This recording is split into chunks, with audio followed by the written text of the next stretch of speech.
രാവിലെ ഉണ്ണിക്ക് സ്കൂളിൽ പോകാൻ വേണ്ടി ഉണ്ടാക്കുന്ന കറിയാണ് കേട്ടോ. ഉണ്ണിക്ക് ഭയങ്കര ഇഷ്ടമാണ് കുടപ്പൻ തോരൻ. അപ്പം അത് ഉണ്ടാക്കുകയാണ്. അത് ഇഷ്ടപ്പെടാൻ കാരണം അപ്പോൾ ഉണ്ണി പറയും അത് നഴ്സറിയിൽ വെച്ചൊക്കെ കഴിച്ചിട്ടുണ്ട്, അത് കാരണം അവന് ഭയങ്കര ഇഷ്ടമാണ്. പണ്ട് അംഗൻവാടി പോകുമ്പോൾ അവിടെ വെച്ച് അവന് കഴിച്ചിട്ടുണ്ടെന്ന് അവൻ പറയണത്. അത് കാരണം കുടപ്പൻ എന്താണെന്ന് അറിയില്ല കേട്ടോ, അവന് ഭയങ്കര ഇഷ്ടമാണ്. അപ്പോൾ ഞാൻ അതൊക്കെ ഉണ്ടാക്കിയാണ് രാവിലെ തന്നെ അവനെ സ്കൂളിൽ വിട്ടത്. അപ്പോൾ അതായിരുന്നു അവൻ്റെ ഇന്നത്തെ കറിയൊക്കെ. പിന്നെ ഒരു മുട്ടയും വറുത്ത് കൊടുത്ത് അങ്ങനെ അവൻ പോയി. പിന്നെ ഞാൻ ഉച്ചക്കത്തേക്ക് ഞാൻ എന്ത് ചെയ്യുമെന്ന് കരുതി ഇങ്ങനെ ഇരുന്നപ്പോഴാണ് അവിടെ 2 വാഴക്കരിപ്പുണ്ടായിരുന്നു കേട്ടോ. അപ്പോൾ എനിക്ക് തോന്നി വാഴക്ക ഒന്ന് മെഴുക്ക് പുരട്ടി ഉണ്ടാക്കിയാലോ എന്ന് കരുതി. എനിക്ക് ഭയങ്കര ഇഷ്ടമാണ് കേട്ടോ. അപ്പോൾ ഇന്ന് കറി എന്ന് വെച്ചിട്ടുണ്ടെങ്കിൽ ഇന്ന് മീൻകറിയാണ്. അത് ഇന്നലത്തെ മീൻകറിയാണ് കേട്ടോ, കുറച്ച് മീൻകറിയേ ഉള്ളൂ. അപ്പോൾ ഇനിയിപ്പോൾ രാവിലത്തെ പരിപ്പ് വെച്ചത് കുറച്ചിരിപ്പുണ്ട്, പരിപ്പും കുടപ്പനും ഉണ്ടാക്കിയത് കുറച്ചിരിപ്പുണ്ട്. പിന്നെ ഒരു വാഴക്ക ഒരു മെഴുക്ക് പുരട്ടിയും ഉണ്ടാക്കാം. പിന്നെ ഞാൻ ആദ്യം ഓർത്ത് സാമ്പാർ അങ്ങനെ എന്തെങ്കിലും വെച്ചെങ്കിലോ ഒന്ന്. പിന്നെ ഈ ഉച്ചക്കത്തേക്ക് ഒരു നേരത്തേക്ക് കഴിക്കുകയുള്ളൂ, പിന്നെ അധികം ബാക്കിയാവണ്ടല്ലോ എന്ന് കരുതി. അപ്പോൾ തലേ ദിവസത്തെ മീൻകറിയും കൊണ്ടൊക്കെ ഇന്ന് അഡ്ജസ്റ്റ് ചെയ്യാമെന്ന് കരുതിയിരിക്കേണ്ട. അപ്പോൾ ഞാൻ വാഴയ്ക്ക മെഴുക്ക് പുരട്ടി ഉണ്ടാക്കണം എങ്ങനെയാണെന്ന് വെച്ചിട്ടുണ്ടെങ്കിൽ കടുക് പൊടിച്ചിട്ട്, അപ്പോൾ ഞാൻ ചെറിയ കുനുകുനായിട്ടാണ് കേട്ടോ ഞാൻ അരിഞ്ഞ് വെച്ചേക്കുന്നത്. അപ്പോൾ അത് എങ്ങനെ ഉണ്ടാക്കുക, നമുക്ക് കലത്തിലിട്ടും കുക്കറിലിട്ടും ഒന്നും ആദ്യം വേവിച്ചെടുക്കണ്ട. ചെറുതായിട്ട് അരിഞ്ഞെടുത്തത് കാരണം ഒരു സവാള അതേ അരിഞ്ഞെടുത്തിട്ടുണ്ട്. അപ്പോൾ അത് കടുക് പൊട്ടിച്ച് സവാള അരിഞ്ഞ് അതിലേക്കിട്ട് പിന്നെ വേപ്പിലയും ഇതിട്ട് മഞ്ഞൾപ്പൊടിയും മുളക് പൊടിയും ഒക്കെ ഇട്ട് വഴറ്റിയെടുക്കാൻ കേട്ടോ.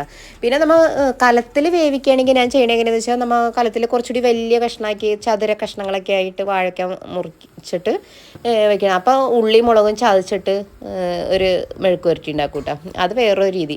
അപ്പോൾ ഞാൻ ഇന്ന് ഇങ്ങനെയൊന്ന് ചെയ്ത് നോക്കാമെന്ന് കരുതി കുനുകുനായിട്ട് അരിഞ്ഞ് വെച്ചത്. അപ്പോൾ സവാള അരിഞ്ഞ് അതിലേക്കിട്ട് ഇനി ഒന്ന് കുറച്ച് വെള്ളം ഒന്ന് തളിച്ചിട്ട് ഒന്ന് അടച്ചു വയ്ക്കാം കേട്ടോ. അപ്പോൾ ഇതെന്തായാലും ഇതിൽ നിന്ന് വെള്ളം ഇറങ്ങി വരാനൊന്നും പോണില്ല. അപ്പോൾ കുറച്ച് വെള്ളം നമ്മൾ ആഡ് ചെയ്ത് കൊടുക്കണം. അപ്പോൾ അത് അവിടെ ഇരുന്ന് വേവട്ടെ. അപ്പോൾ ഇന്നലെ ഞാൻ ഇത്താടെ വീട്ടിൽ പോയിട്ടുണ്ടായിരുന്നു കേട്ടോ. അപ്പോൾ അവിടെ ഞാൻ നോക്കുമ്പോൾ കുറേ കാന്താരി മുളക് ഇങ്ങനെ നിൽപ്പുണ്ടായിരുന്നു. എനിക്ക് ഭയങ്കര ഇഷ്ടമാണ് കാന്താരി മുളക് ചമ്മന്തി. അപ്പോൾ ഞാൻ ഇന്ന് ലുലു പോയിപ്പോൾ വാങ്ങിക്കാമെന്ന് പറഞ്ഞപ്പോൾ ഹസ്ബൻഡ് പറഞ്ഞു അത് നാടനൊന്നുമല്ല, അതിലും നല്ലത് പച്ചമുളക് തന്നെയാണെന്ന് പറഞ്ഞു. പിന്നെ വാങ്ങിച്ചില്ല കേട്ടോ. അപ്പോൾ ഞാൻ അവിടെ നിൽക്കണ അടുപ്പേണ്ട അവിടെ ഇങ്ങനെ പറക്കിലൊന്നും ഇല്ല കേട്ടോ. ഇങ്ങനെ കുറേ ഇങ്ങനെ നിൽപ്പുണ്ടായിരുന്നു, കൂടുതലും പഴുത്ത് നിൽക്കായിരുന്നു. അപ്പോൾ ഞാൻ ചെല്ലുമ്പോഴൊക്കെ ഞാൻ പറിച്ചുകൊണ്ട് വരാറ്. അപ്പോൾ അതൊരു ചമ്മന്തി ഉണ്ടാക്കാൻ നേരത്തെ ഇതേ നല്ല ചമ്മന്തി, വായിൽ വെള്ളം വരും എനിക്കിപ്പോൾ. ഞാൻ ഈ വോയിസ് കൊടുത്തപ്പോൾ തന്നെ എനിക്ക് വായിൽ വെള്ളം വരുമായിരുന്നു കേട്ടോ, ഈ ചമ്മന്തി ഇങ്ങനെ ഉണ്ടാക്കണുണ്ട്. അപ്പോൾ കുറച്ച് പുളിയും കൂടി ഇട്ടൊന്ന് ചതച്ചെടുക്കാം. പുളി ചേർത്ത് ഇങ്ങനത്തെ ചമ്മന്തിയാണ് എനിക്കിഷ്ടം. മിക്സിയിൽ നമ്മൾ ചതക്കുകയാണെങ്കിൽ ഒറ്റയടിയിൽ നമ്മൾ ചമ്മന്തി റെഡിയാകും, പക്ഷേ ഈ ഒരു ടേസ്റ്റ് നമുക്ക് കിട്ടൂല കേട്ടോ. അപ്പോൾ ഇത് ഉണ്ടാക്കണപ്പോൾ എനിക്ക് മുൻപൊക്കെ ഈ അമ്മീമ വെച്ച് അരക്കുമായിരുന്നു ഉമ്മയൊക്കെ. അപ്പോൾ അതെനിക്ക് ഓർമ്മ തന്നെ. അരച്ച് കഴിഞ്ഞിട്ട് ഉമ്മ എൻ്റെ അടുത്ത് പറയും ചോറിട്ട് കഴിക്കണ്ടേ കഴിച്ചു എന്ന് പറയും കേട്ടോ. എന്നിട്ട് ചൂടുള്ള ചോറ് അമ്മീമ ഇട്ടിട്ട് ഇങ്ങനെ കൊഴിച്ചിട്ട് എന്ത് ടേസ്റ്റാണെന്നറിയാമോ അത്. അപ്പോൾ ഇവിടെ അമ്മിത്തറയൊക്കെ ഉണ്ടാക്കിയിട്ടുണ്ട് വീട് കൊടുത്തപ്പോൾ, പക്ഷേ അമ്മി ഇതുവരെ വാങ്ങിച്ചിട്ടില്ല കേട്ടോ. ഞാനും ഓർക്കാറുണ്ട് അമ്മി ഒന്ന് വാങ്ങിച്ചിട്ട് അമ്മിയിലിട്ട് പഴയ പോലെ ചോറൊക്കെ ഒന്ന് കഴിച്ച് നോക്കണമെന്ന്. പക്ഷേ ഇപ്പോഴത്തെ അമ്മി എന്ന് വെച്ചാൽ പഴയ കല്ലിൻ്റെ ഒന്നും അല്ല. ഞാൻ കഴിഞ്ഞ ദിവസം ഞാൻ അന്ന് വീടിൻ്റെ സ്റ്റോണൊക്കെ എടുക്കാൻ പോയപ്പോൾ അമ്മി നോക്കിയപ്പോൾ ഒരുപാട് വലിയതും ഇതൊക്കെ പറ്റിയതൊന്നും ഉണ്ടായിരുന്നില്ല. പിന്നെ ചെറിയ മോഡലൊക്കെ ഉണ്ട്, പക്ഷെ അതിനൊക്കെ ടേസ്റ്റ് കിട്ടുമെന്ന് നമുക്കറിയില്ല. പിന്നെ ഇതുവരെ ഇവിടെ അമ്മി വാങ്ങിച്ചിട്ടില്ല. അതെ ഇതാണ് വാഴയ്ക്ക മെഴുക്ക് പുരട്ടി.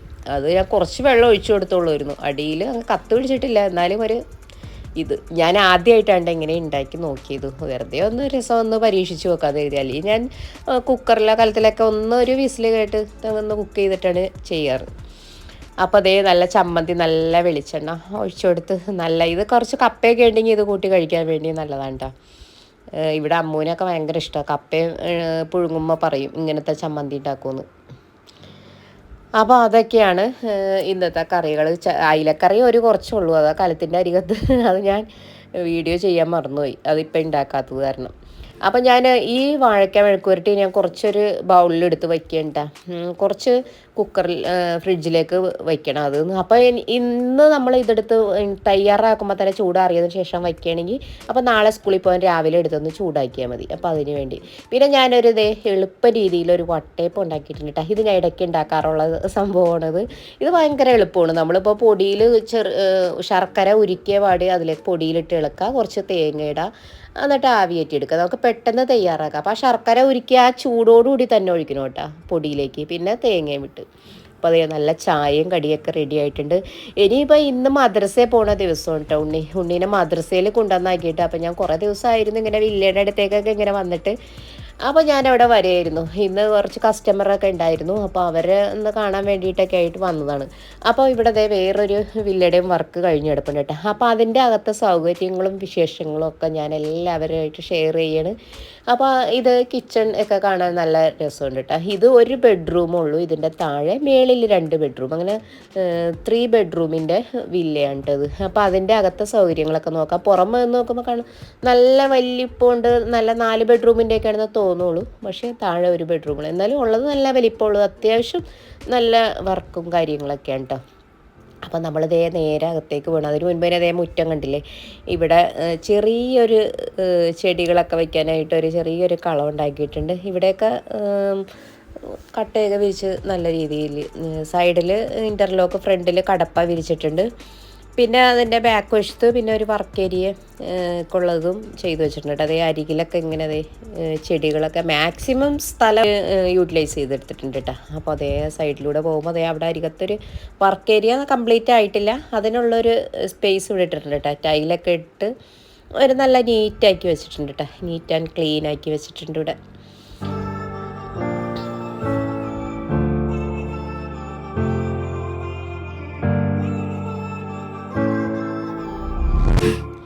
ഇനി ഇതകത്തേക്ക് കയറുമ്പോൾ ഇതേ കണ്ടില്ലേ, ഈ സൈഡിൽ ഒരു വിസിറ്റിംഗ് ഏരിയ ആയിട്ട് തിരിച്ചിട്ടുണ്ട് കേട്ടോ. ഇവിടെ ദേ സീലിംഗ് ഒക്കെ കാണാൻ നല്ല ഭംഗിയുണ്ട്. സീലിങ്ങും ആ TV-യുടെ പാനലും ഇതൊക്കെ കാണാൻ നല്ല ഭംഗിയുണ്ട്. ഇവിടെ മൊത്തം ലൈറ്റ് തെളിച്ചിട്ടേക്കണ കാരണം ഒരു പ്രത്യേക കളറും ഇതൊക്കെയുണ്ട്. വെള്ള സീലിങ്ങൊക്കെ ഒരു പ്രത്യേക നല്ലൊരു മോഡലാണ് കേട്ടോ. അപ്പോൾ ആ വിസിറ്റിംഗ് ഇതാണ്. ഇനിയിപ്പോൾ നേരെ ഇങ്ങോട്ട് കിടക്കുമ്പോൾ ഇത് ഡൈനിങ് ഹോള്. പക്ഷെ അതിന് മുമ്പ് തന്നെ ഞാൻ പിന്നെ ഇവിടെയുള്ള ഒരു ബെഡ്റൂമും കാണിച്ചു തരാം കേട്ടോ. ഫ്രണ്ടിൽ തന്നെയാണ് ബെഡ്റൂം, ഒരു ബെഡ്റൂമുള്ളതെന്ന് പറഞ്ഞത്. ഇതാണ് അത്യാവശ്യം നല്ല വലിപ്പമുള്ള ഒരു ബെഡ്റൂം തന്നെയാണ്. ബെഡ്റൂം ഇതുപോലെ സീലിംഗ് ഒക്കെ ചെയ്ത് നല്ല മനോഹരമാക്കി എടുത്തിട്ടുണ്ട് കേട്ടോ. അപ്പോൾ അതിൻ്റെ വർക്ക് ലാസ്റ്റ് ഘട്ടത്തിലെത്തി നിൽക്കുകയാണ്.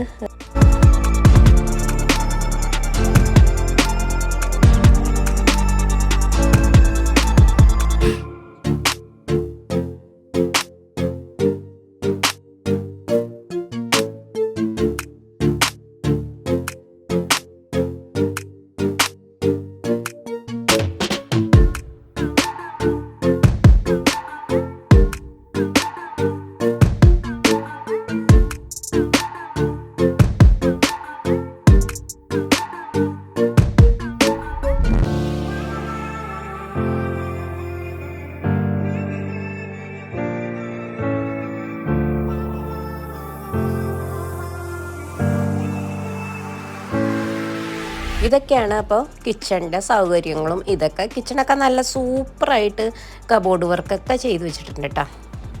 നല്ല സ്റ്റോറേജ് സൗകര്യങ്ങളൊക്കെ അതുണ്ട്. പിന്നെ സൈഡിലെ കബോർഡിൻ്റെ അതിൻ്റെ മേളിലുള്ള ഒരു തട്ട് ഇതിനില്ല കേട്ടോ. അപ്പോൾ ഒരു ലെയർ മാത്രമേ ഉള്ളൂ മേളിലത്തെ കബോർഡ്. പക്ഷേ എന്നാലും നല്ല സൂപ്പർ വർക്കും നല്ലതാണ്. അങ്ങനെ കിച്ചണിൻ്റെ കാഴ്ചകളൊക്കെ കണ്ടു പോകുമ്പോൾ അതേ വാഷ് ബേസ് കണ്ടില്ലേ, വാഷ് ബേസും ഇതൊക്കെ നല്ല രീതിയിൽ ചെയ്തു വെച്ചിട്ടുണ്ട്. പിന്നെ സൈഡിൽ വന്നിരിക്കുന്ന വാളിലൊക്കെ ആണെങ്കിലും നല്ല സൂപ്പർ വർക്കാണ് കേട്ടോ.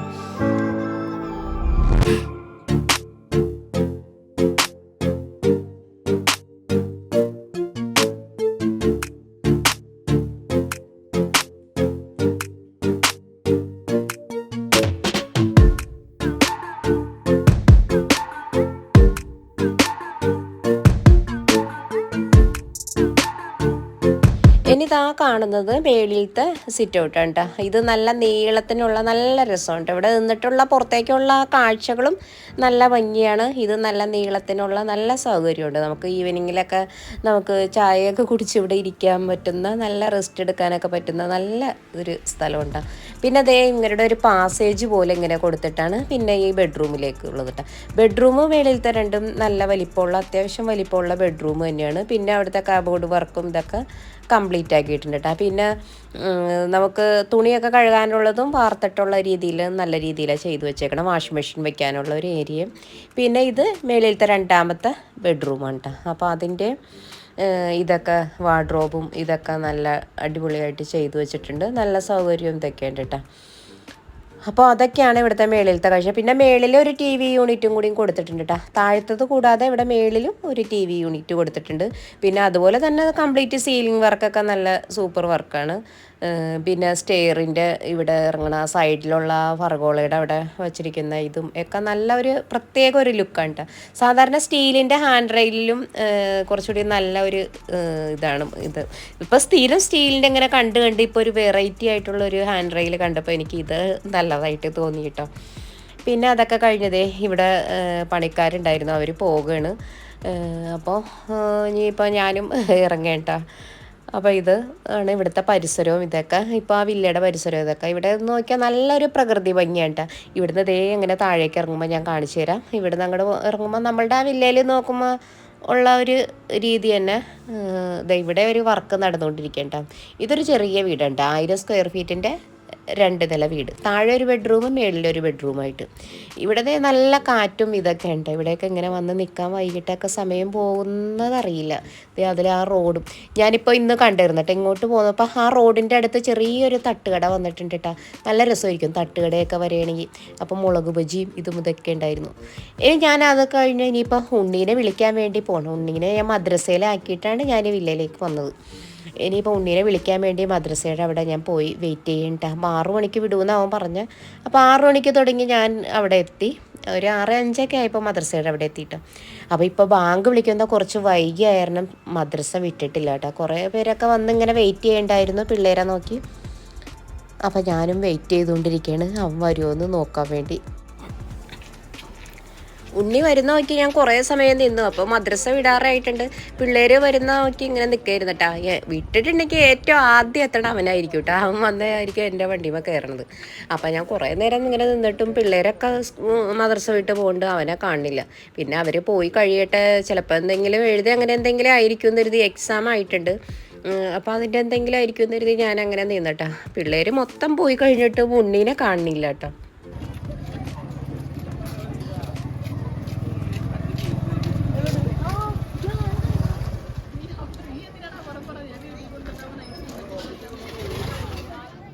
പിന്നെ ലാസ്റ്റ് ഞാൻ മദ്രസയുടെ അങ്ങോട്ട്, ഇവിടെ നിന്ന് അങ്ങ് തിരിയുമ്പോൾ തന്നെയാണ് അവൻ്റെ മദ്രസ. അപ്പോൾ മദ്രസയുടെ അങ്ങോട്ട് ചെന്ന് നോക്കിയപ്പോണ്ട് ഉസ്താദും ടീച്ചറൊക്കെ അവിടെ പുറത്തുണ്ടായിരുന്നു കേട്ടോ. ടീച്ചർ അവിടെ പുറത്തുണ്ടായിരുന്നു. അപ്പോൾ ടീച്ചറോട് ചോദിച്ചു പറഞ്ഞു അവനിന്ന് സ്പെഷ്യൽ ക്ലാസ് ഉണ്ട്, 8 മണി വരെയും ക്ലാസ് ഉണ്ടെന്ന് പറഞ്ഞു കേട്ടോ.